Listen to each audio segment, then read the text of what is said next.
Hello everyone, welcome to From the Star Wars Home Video Library. I'm your host Nathan P. Butler. This time we look at something huge. I don't necessarily mean huge in terms of importance, I just mean absolutely freaking huge as a Star Wars home video release, or at least a home video release that includes Star Wars in some fashion. Now, there was a time when I thought that the heaviest Star Wars home video item that I would ever have in my collection was the American Definitive Collection Laserdisc set. But this bad boy, it is 10 pounds even. That was eventually overshadowed size-wise by the 20th Century Fox 75th Anniversary Collection, that DVD set of tons of films that includes the A New Hope DVD, with a different label but still the same authoring as back in 2004, as part of the films in the collection.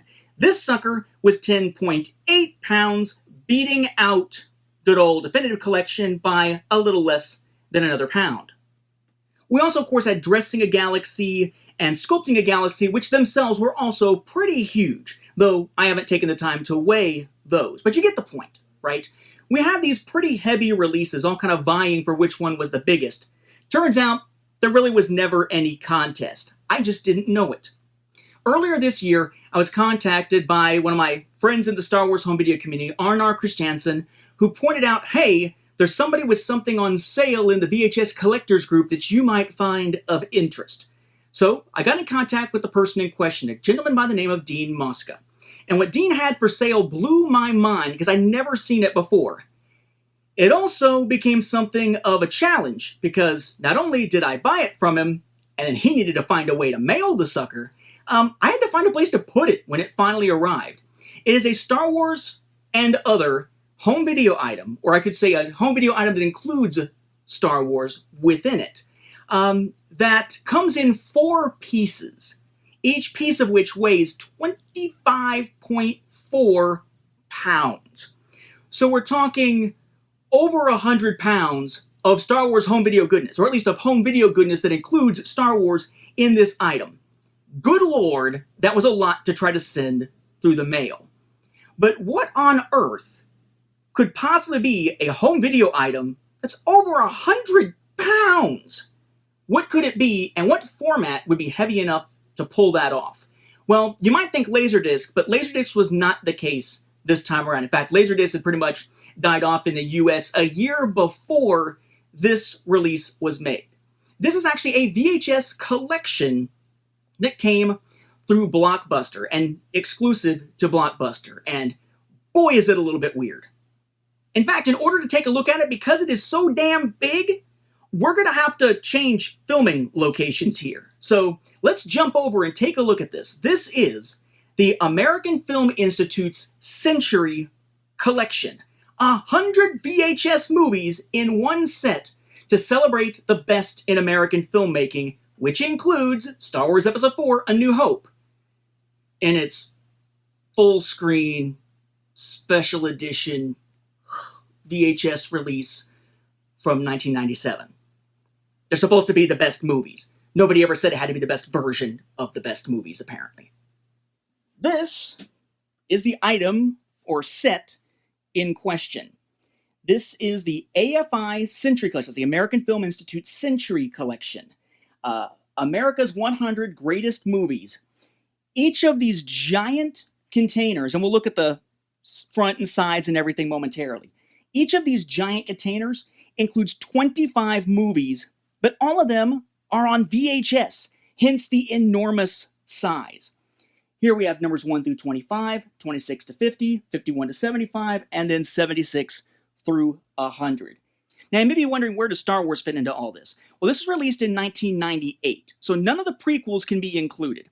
That just leaves A New Hope, The Empire Strikes Back, and Return of the Jedi in their various home video release forms prior to 1998. In this case, they tended to use the newest version released on home video, which unfortunately in this case means we're talking about the 1997 special edition being archived here, not a pre-special edition copy. And as with most of the films inside here, the ones that they included tended to be full screen, not widescreen. So yes, it is the gold packaged full screen A New Hope release that's included in here. The Empire Strikes Back and Return of the Jedi are not included.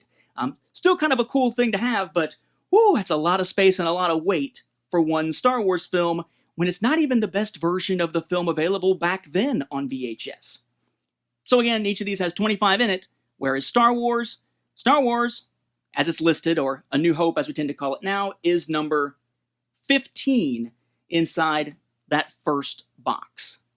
For the record, what's included are Citizen Kane, Casablanca, The Godfather, Gone with the Wind, Lawrence of Arabia, Wizard of Oz, The Graduate, On the Waterfront, Schindler's List, Singin' in the Rain, It's a Wonderful Life, Sunset Boulevard, The Bridge on the River Kwai, Some Like It Hot, Star Wars, All About Eve, The African Queen, Psycho, Chinatown, One Flew Over the Cuckoo's Nest, The Grapes of Wrath, 2001, A Space Odyssey, The Maltese Falcon, Raging Bull, E.T. the Extraterrestrial, all in that first box, and then on for the other ones. But just to give you a sense of the type of solid films that A New Hope is being included around. It's basically a little bit further back than the middle of the pack in that first box.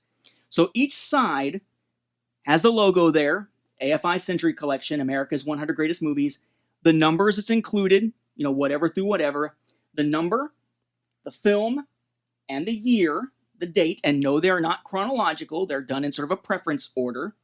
And at the bottom, AFI 100 Years, 100 Movies is the little logo you see down below there. We'll take a little bit closer look at it here in a moment. The top of each box has a nice, I believe it's leather handle, though they easily break off because, quite frankly, these things are heavy as hell, and has a sticker that tells you that this is a limited edition out of 2,500 made, and each one has one of these stickers with the same matching number, in this case, set 2344. The side opposite, the one that has all the film titles on it, is blank, as is the back. And so is the bottom. The front of each box is set up the same way, so you only need to look at one. This is American Film Institute across the top. Has a logo, AFI Century Collection, America's 100 Greatest Movies, and then points out down at the bottom that this is a limited edition gift set exclusively from, what's that symbol there? Well, if you're too young, that is a symbol for Blockbuster. Yes, Blockbuster Video, the chain of video stores. It is believed that these were actually given out as gifts to many of the executives at Blockbuster, but given that they made 2,500 of them, I'm assuming they also sold quite a few at retail. They open, if you lay it flat on its back, by lifting off the front. And then inside, you got your little library here of 25 films. And you notice that some of them are films that are spread across 2 tapes, 2 cassettes. So for instance, you have Citizen Kane and then Casablanca there. And then Godfather takes 2 tapes. So there's a number 3 Godfather, part 1, and then one without the number 3, Godfather, part 2. Not meaning the movie Godfather Part 2, but literally the second VHS tape of The Godfather. Same thing with Gone with the Wind, same thing with Lawrence of Arabia, but then any other ones that are just single cassettes are just 6, 7, 8, whatever. Schindler's List is another of 2, and so on until we see number 15 down here, which is Star Wars. On the end, sometimes, by the way, you will see some of these blank ones. That's just as a placeholder to make sure that each of these boxes only has 25 movies in it. This is the actual clamshell case for Star Wars. They're all of a similar vein. So it'll have their number at the top, in this case 15, American Film Institute, AFI Century Collection, America's 100 Greatest Movies, Star Wars, just in regular font, and the Blockbuster symbol against a gold/yellowy background. Okay. The spine, as we saw with all the other ones there, the number, AFI, Star Wars, Blockbuster logo. On the back, number at the top, movie facts on the left, AFI Century Collection, America's 100 Greatest Movies, name of the film, name of the company, and the date, so 20th Century Fox, 1977. Although this is the 1997 version, then AFI 100 Years, 100 Movies, and the copyright information down there at the bottom, noting that this was released in 1998. The movie facts there are kind of funny to me because it's kind of a run-on sentence. A landmark science fiction fantasy about a young man, Luke Skywalker, who finds his calling as a Jedi warrior and with the help of droids and an outlaw named Han Solo, he embarks on a mission to rescue a princess and save the galaxy from the dark side. May the Force be with you. Principal cast: Mark Hamill, Harrison Ford, Carrie Fisher, Alec Guinness, director George Lucas, producer Gary Kurtz, screenwriter George Lucas. Now you open this up, and that's where it gets disappointing. Very much like that gold lenticular covered clamshell case for the Phantom Menace you could have gotten at Toys R Us, it's just a little clamshell case that has a retail full screen copy inside it.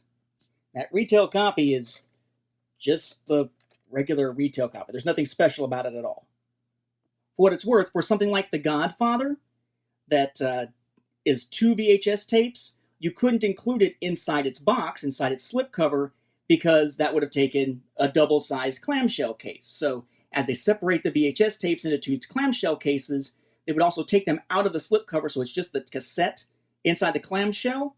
Many of these sets that are out there that are still new will have a separate little tiny box with them that has all of those extra slipcovers that go with ones handled like this in them. That is not the case with the one that I was able to get my hands on, so I can't show you that. Just know that most of the time you would have all the missing cases, so to speak, in a separate little box off to the side, as if you needed more to store with this thing.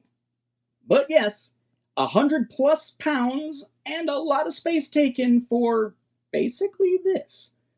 A retail VHS and a retail slipcover inside, a special clamshell inside a box that's one among 4.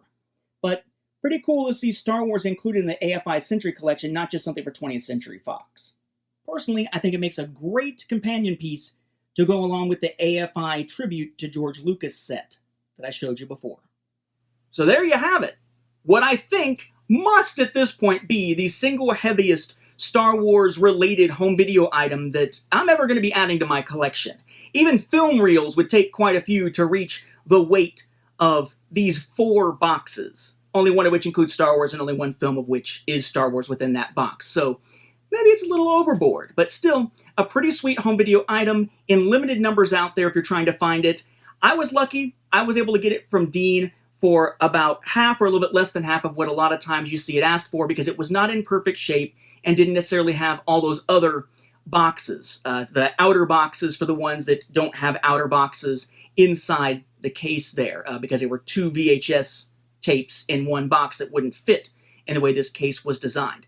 It was also missing Citizen Kane. I figured out which version of Citizen Kane it was, purchased it, filled it in. Now in that case, it is complete. I found some of these popping up on eBay. Usually a set of these with shipping is going to run you between about $1,100 and $1,200. That's assuming you can get a perfect or almost perfect condition set, and you're spending about $100 to $200 for the actual shipping. We were able to do it for cheaper, so I didn't spend nearly that much. It is a fantastic set, regardless of the fact that it is a little bit on the worn side. I never would have expected seeing that I would have been able to add it to the collection had it not been for the fact that he had it on sale immediately at the time. Just an odd one to add, and something that I can't store in my Star Wars office because there's just no space for it. They have to be stored in a special little nook kind of off to the side in our living room, behind like kid strollers and stuff like that. So thank you to Arnar for pointing me to this. Thank you to Dean for parting with the set so I could add it to my collection here. It's a nice, fun release to add, and certainly something I am eager to include in the second edition of A Saga on Home Video when it comes out sometime in the next couple of years. With that, though, we'll wrap up this episode. Thank you for watching, and may the Force be with the home video viewers.